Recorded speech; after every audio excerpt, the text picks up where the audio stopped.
Welcome to Real Estate Coaching Radio, starring award-winning real estate coaches and #1 international best-selling authors, Tim and Julie Harris.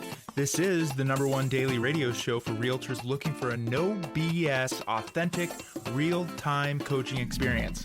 What's really working in today's market, how to generate more leads, make more money, and have more time for what you love in your life. And now your hosts, Tim and Julie Harris. Welcome back. Today is day 2, and thank you for all the wonderful feedback about day 1 when we're talking about our spring 2024 open house plan. And this is a free plan for all of you guys to use. Remember, the notes for today's show are down below. By down below, I mean in the show description if you're on Spotify, Stitcher, iTunes, Apple Music. I can't even think of all the other Podbean, all these other wacky whatever things. You're looking at to have hit load or play or listen to, the notes are there. Right. So just go down and you can download all of our notes. You can read along right with us as we're presenting. Julie takes an enormous amount of time every day to prepare these podcasts, and we are doing this to be of service to all of you. So make sure you're scrolling down and reading along with us. This is your checklist. Now, I do have to say, this is a surface level checklist of the checklist we give you when you're a Premier Coaching member, but at least this will get you going in the right direction. And when you're down there looking at the show notes, remember, you can join Premier Coaching and get the full checklist. And it's part of the first 30 days, which costs you absolutely nothing when you join Premier Coaching. So scroll down below, click the link to join Premier Coaching, or you can just go to premiercoaching.com. And yes, that does include a daily semi-private coaching call with a Harris certified coach. All right, Julie, yesterday we left off at point number 7. Let's roll right into point number 8. Point number 8, part 2, talking about open houses. And that is for you to have what are called rate sheets in your open house showing at least 3 different ways to purchase the home. This has become even more important with the modulation of interest rates.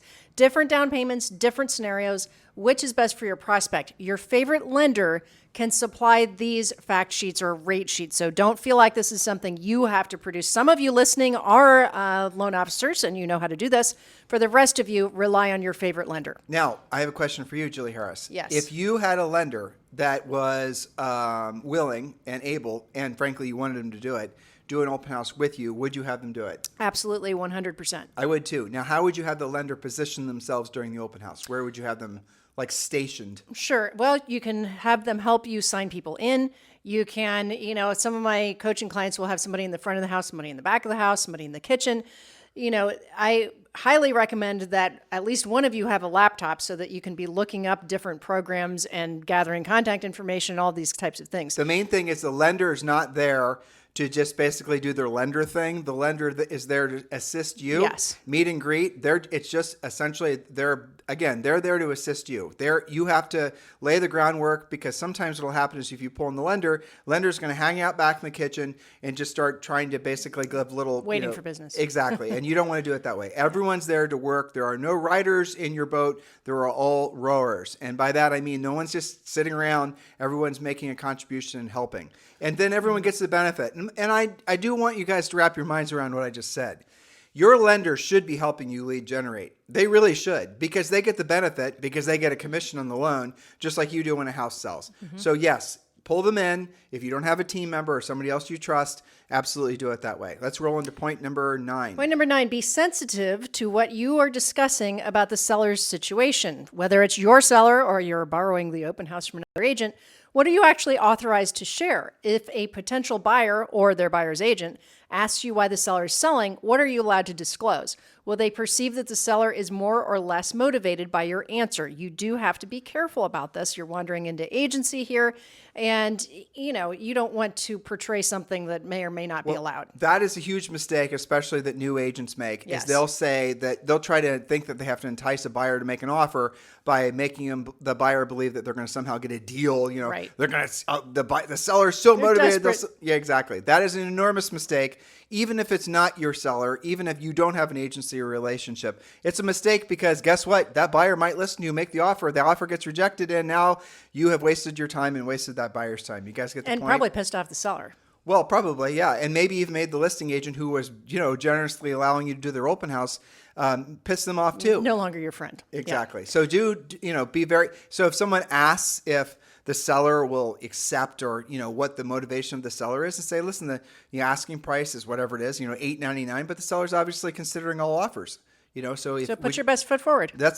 I have the paperwork ready. You ready to write the offer? You used to say, give me something we can work with. Yeah, exactly. Yeah. So there's ways to answer without revealing anything. And sometimes you're holding an open house, you don't even know what the seller's situation is.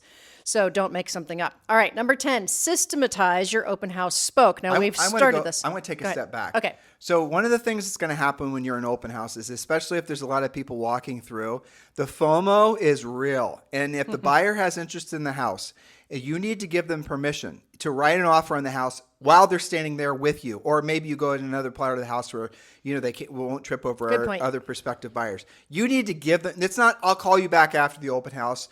Or because then they're going to go to another open house. They're going to meet another agent, and they're going to not like that particular house, but they're going to say, well, I like the other house a couple streets over. The other agent's going to be a little bit more Johnny on the spot for you, and then offer to write the offer on the house, and you just basically lost your opportunity to sell the house yourself. You guys get it? That is a rookie mistake. So you need to give the buyers permission to purchase the house right then and there during the open house. And if there are a lot of people coming and going out of that open house, you'll be shocked how frequently buyers are ready to write, especially if it's a new listing with lots of other people looking at it. Great coaching point there. I have to highlight and shout out to Jen Gennaro in Louisiana. She is a master and expert at this, not just writing on the spot at open houses, but she learned this. Her market's very competitive and right up into the higher price ranges. She learned when she knew that there were other showings and other offers coming in, she didn't wait. She didn't go back to the office. She didn't even put it on a DocuSign. She wrote it hard copy, left it right there, put it in the kitchen, put it in an envelope, and called the listing agent to say it's in the kitchen ready to rumble. I was about to ask you that. So would you do paper or would you do DocuSign? I would do what Julie just said, what Jen Gennaro does. I would definitely do paper in situations like that, not a DocuSign. Let's just be honest, a DocuSign, even though it's very efficient and amazing compared to paper, the reality of it is these people want to buy the house now. You need to have ready all the necessary paperwork. You need to pull out of your briefcase, go and meet in some part of the house that doesn't have a lot of people crawling through it, and write the offer. But you have to be urgent about it. Oh, I don't want to seem too pushy. Okay, how's that work? Then lose the deal. Then lose the deal, right, exactly. The buyers want to buy the house. You need to give them permission to buy the house. You need to do your job and write the contract. Yeah, it's and not you difficult. can convert it later to DocuSign. That's what she does. Stop thinking about yourself and whether you feel like you're being too pushy. You're focusing on the wrong thing. The right thing is about being of service to that prospective buyer, and by the way, the seller, and help the transaction happen by writing the offer. Oh, and you're going to get paid. If you're constantly worried about how are people going to perceive me, if I'm, saying what Tim and Julie are saying, well, they're not going to perceive you in real estate for long because you won't last unless you start taking more urgent action in regards to, for example, doing your job. I'm being direct for a point. It's for your own good. Listeners, that's called tough love from your podcasters because we lived it. We know, and we also know from our coaching clients that it does work.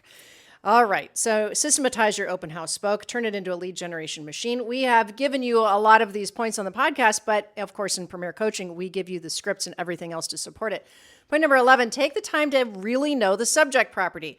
Know all of the usual things like bedrooms, baths, square footage. This is the right one. Are you sure we're not there? Nope, we just did that one. Oh, we did? Yes. I wasn't listening.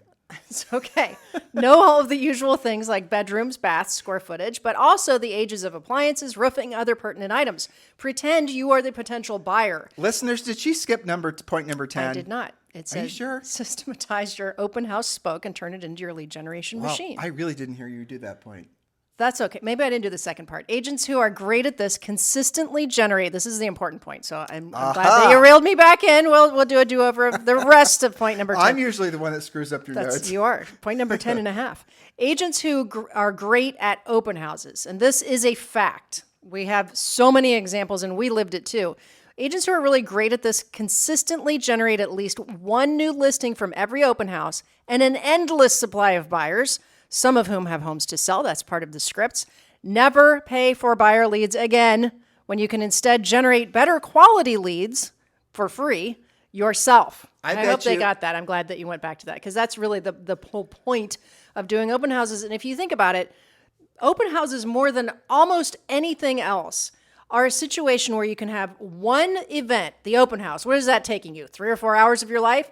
And make multiple high quality contacts. Well, assuming you are not just sitting at the kitchen and saying, Watching the football game and sitting the open house. I hate that. Yes. I'm going to go sit in open no, house. you're going to work the open house. Yeah. You're like, Marguerite Garvey. Okay, we Yes. talked about her the other day. Yeah. She used to work, she was at Victoria's Secret. And one of the things that she would do is she was a store opener. And as a store opener, she would go there with her A-team of staff to wherever the new Victoria's Secret was, and they put them in place, they get the store working, and then they'd hire in people to, essentially replace those people after they'd been there for 60 or 90 days.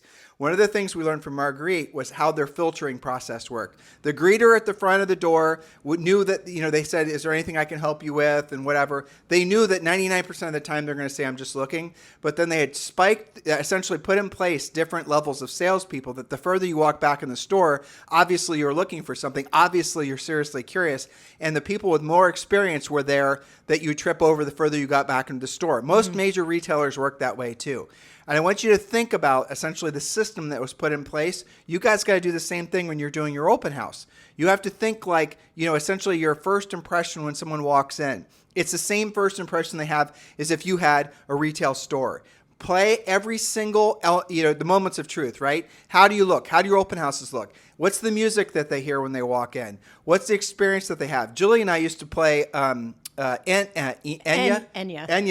right? We used to play Enya, Background and then music. we would actually go and, especially some of the smellier open houses, we would actually go there prior, and we would put in a plug-in that smelled like vanilla. Yes. We would do all this stuff, and I'm going to give you guys, like people ask, all the time, still to this day, how did you guys sell over 100 houses your first year in your early 20s?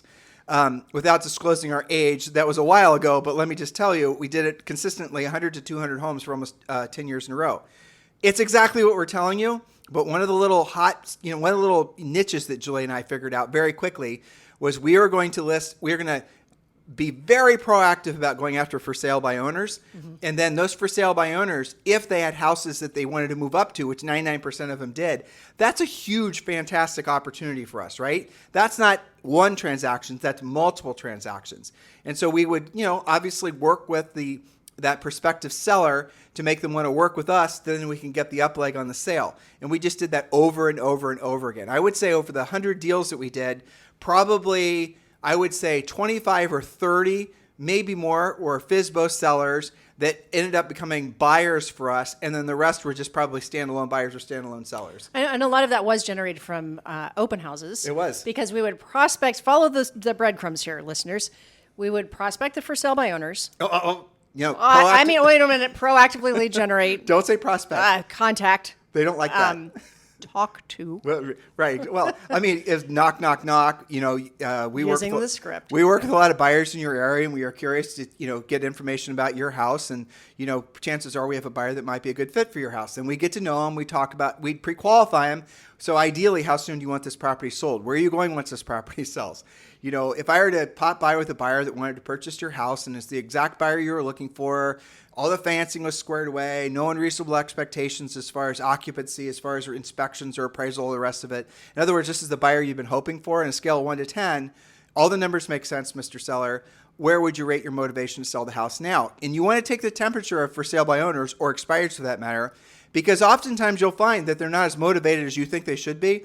But if they say anything other than a 10, if they say, well, I'm a 7 or 8, then you're going to say, well, fantastic. So what would it take to get you to a 10? And then you're going to find out what the real motivation was. Mm-hmm. Well, I don't have to relocate for 120 days or whatever. Or my new construction house isn't done for 5 months. Now you're actually getting real drilled down level information about how you can actually be of service to that person. But here's the other thing you're going to hear. Unrealistic expectations. Absolutely wackadoo perceptions of what their home is worth.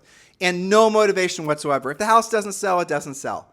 If, once pigs fly, basically. Did you see the post I put on Instagram about pigs flying, by the way? I don't think so. We were flying out of San Juan about a month. Oh, yeah, I do. I remember that. We were flying out of San Juan. We live in Puerto Rico about a month ago to Miami. And Julie found us an actual FDA. Is it FDA? It's the agricultural, they're making sure you're not smuggling coconuts, and apparently pigs. There was a picture of a pig. It's on Instagram. You guys should see this. It's at Tim and Julie Harris, of a pig with a big circle with a line through it, and it's in Spanish. But basically, what it's saying is that pigs can't fly.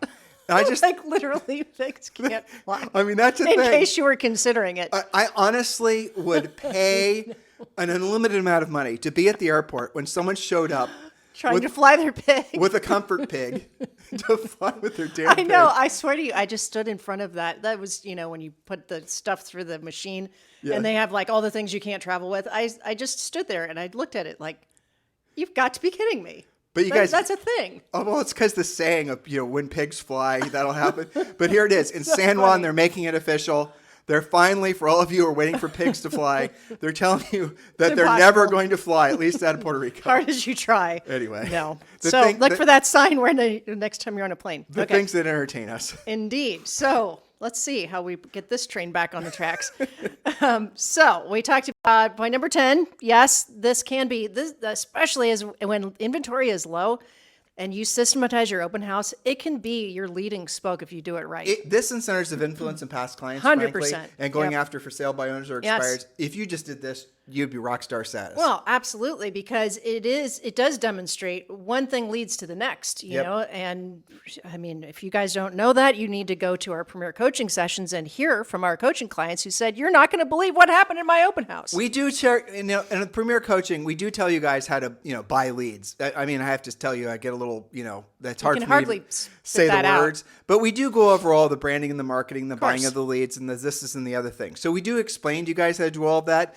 And some of you will choose to do that because you're not willing to do the real work of real estate. But I'm here to tell you that if you want to succeed in this business, and I mean succeed to the point where you're actually making significant amount of money, or at the very least, you don't fail out of the business like most people do within 5 years or less. Most fail out of the business within 2 years or less. You got to do proactive lead generation stuff like this. And here's the interesting thing. You don't feel like doing it. You don't know. This is just for whatever you're having a mindset issue with doing stuff like this. When you start doing it, when you put yourself in the physical action of doing the activity and you're starting to see yourself and feel yourself, becoming the best version of yourself as a real estate practitioner, and you're interacting directly with buyers and sellers, and you're experiencing these, you're going to have all these, they're epiphanies, basically, these little sparks going off in your head. You're going to be so in love with this business, and you're never going to want to overinvest in the passive lead generation because you're going to see not just how well the proactive lead generation works, like what we're describing to you today, but how amazing it makes you feel. And when you feel like you love this business, you're loving this business, not like some of you will say, I can only be successful at something I feel passionate about. I have unfortunate or fortunate news for all of you. You will never actually feel passionate about anything, related to work for any long period of time. But what you will feel passionate for are the results that come as a result of you doing what you don't want to do when you don't want to do at the highest level. So you might not want to do open houses. I get it. You want your Sundays. I mean, Fine. You don't want to do some of the things we ask you to do because you don't feel passionate for them. I understand. I didn't either. But here's the thing. Feel passionate for the freedom that comes from it. Feel passionate for the person that you're becoming. Feel passionate for the example you're being for your family, your friends, your neighbors, your fellow real estate practitioners. Feel passionate for the lifestyle that you're earning. Feel passionate for those things. Feel passionate for the results that you're creating for other people and for yourself, because you've been doing what you don't want to do and you don't want to do at the highest level. So if you're stuck in the mud about being a proactive lead generator, you've got to realize the cost, what you're paying for that. What you're paying because you want to buy leads and spend all your money doing the You're marketing. literally and the paying branding. for it. You're paying for it. And with what's happening with real estate commissions, what's happening with the cost of leads, what's happening with a lot of these, passive lead generation things becoming so ridiculously oversaturated. You want to know where all the competition is? All the competition is with all the passive stuff, the branding, the marketing, the YouTubing. That's where all the competition is. The competition is not with what Julie and I are telling you, because it's easier to do the other stuff because you don't actually have to learn the skills necessary to be really, really good at something. Hopefully that resonates with at least 10 or 15% of you because those are the ones ultimately they're going to succeed at the highest levels. Well, those are the ones that have the light bulbs going off in their heads. Hopefully. After that, because, you say it with passion because you're passionate about their success. I remember, Julie, when you and I were barely married. We've been married for 32 years, and we got into real estate. And I remember very clearly you and I doing this on East Jeffrey and all these other streets in Clintonville. And I remember how amazingly proud of ourselves we were when we first had our first sale. Julie and I had student loans when we got out of college. And I don't know if you guys knew this, but the stupid student loan books, when they used to be coupons, the freaking pages were laminated. How do I know that? because one of our first goals, when we had $45,000 in student loan debt, one of our first goals, our first year in real estate, was to pay off our student loans, which we did. And so, true story, we went to our backyard. I'm not making this up. With lighter fluid, and we tried to burn those sons of bitch books. And you know what? A celebratory bonfire. They didn't burn. They wouldn't catch. They wouldn't catch. With lighter fluid, they wouldn't burn. So we just basically ended up burying them. But I mean, I thought that was funny, right? I forgot about Yeah, our first year in the Hilarious. business, and this was in the 90s, back when we were in our early 30s, we earned over $300,000. I mean, $300,000 is still a lot of money, but back then it was all the money All in the the money, world. yeah. And you guys can do the same thing. The market's actually, I think it's easier now. Oh, I do too. Because sale prices.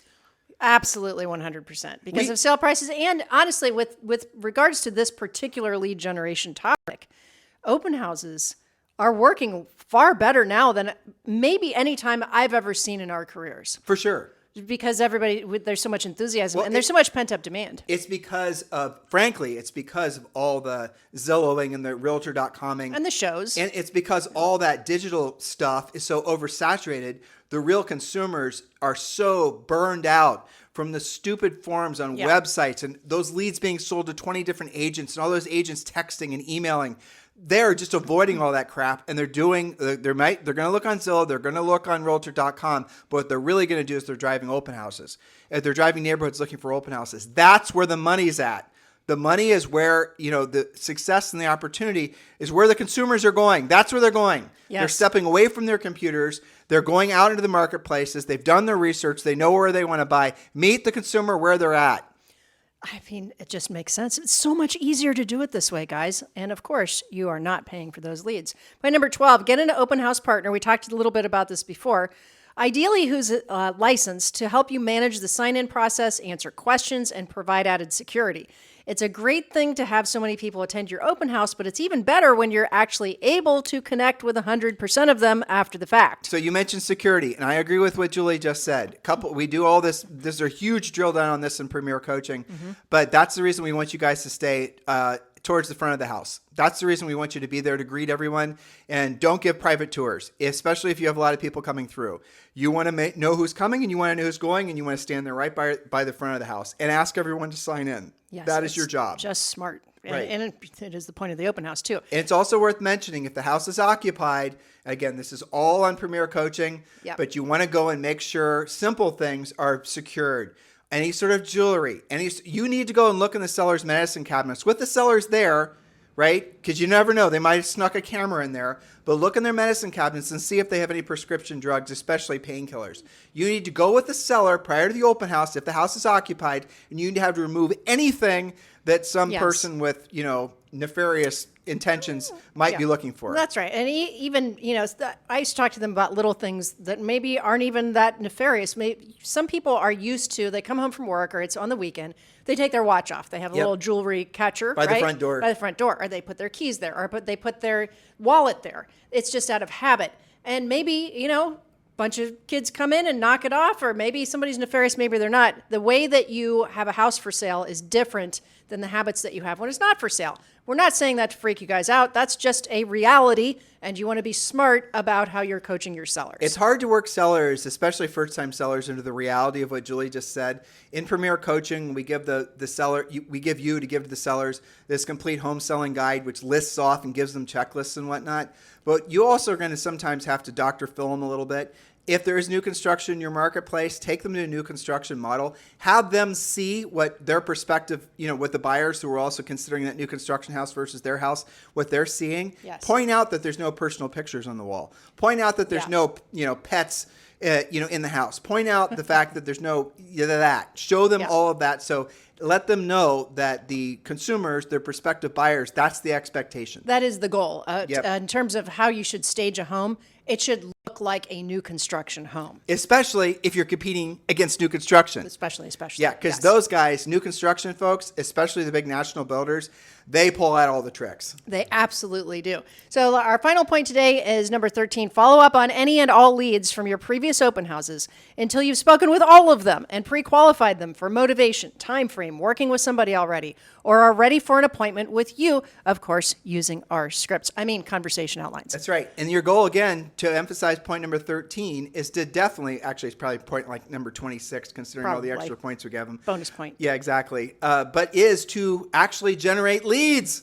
And follow up on them and Right? turn them This- into appointments. By the way, the same day, call them all and Call. pre-qualify them. Thank them. Use our scripts on the website on Premier. Yes. Thank them for coming to your open house.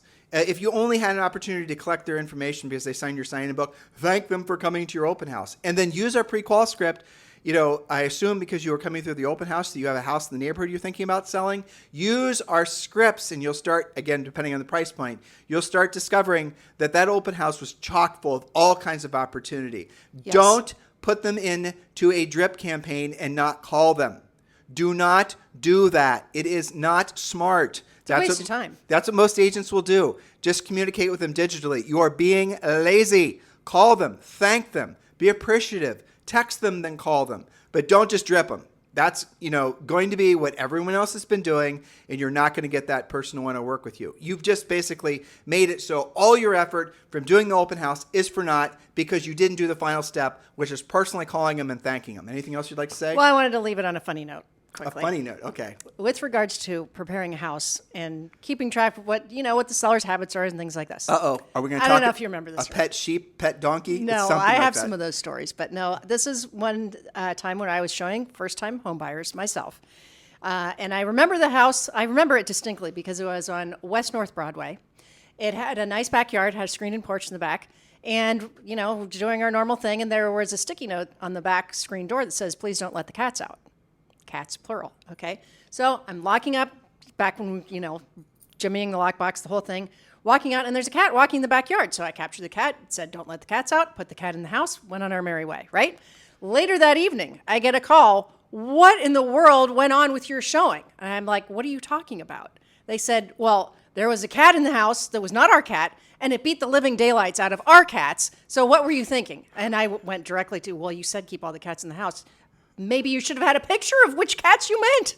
I don't know. I'm just saying, be careful how you present your houses. I don't know what the takeaway for that is. Be careful how you present your houses, whether that's removing the prescription drugs or keeping track of which pets stay and which pets don't. Or remove the cats. Or remove the cats. Remember, we had an open house on West Beachwold, Diane Devine's house. Yeah. And her cat was used to going in and out of the dog door and drug in a blue jay and ate it in the dining room during the open house. Okay, no, even better. She had a raccoons. raccoon that would come in through that same dog door, Yeah. and that she had been feeding it since it was a baby, Yeah. and it would come into her kitchen. I think it was having cereal or something, right? You guys are going to think I'm making this up, but I'm not. It is 100% true, and she was the sweetest lady you've ever met in your Yes. life. She was absolutely 100% delightful. Her name was literally Diane Devine, but she was just an absolute wonderful Yes. angel of a person. She loved animals.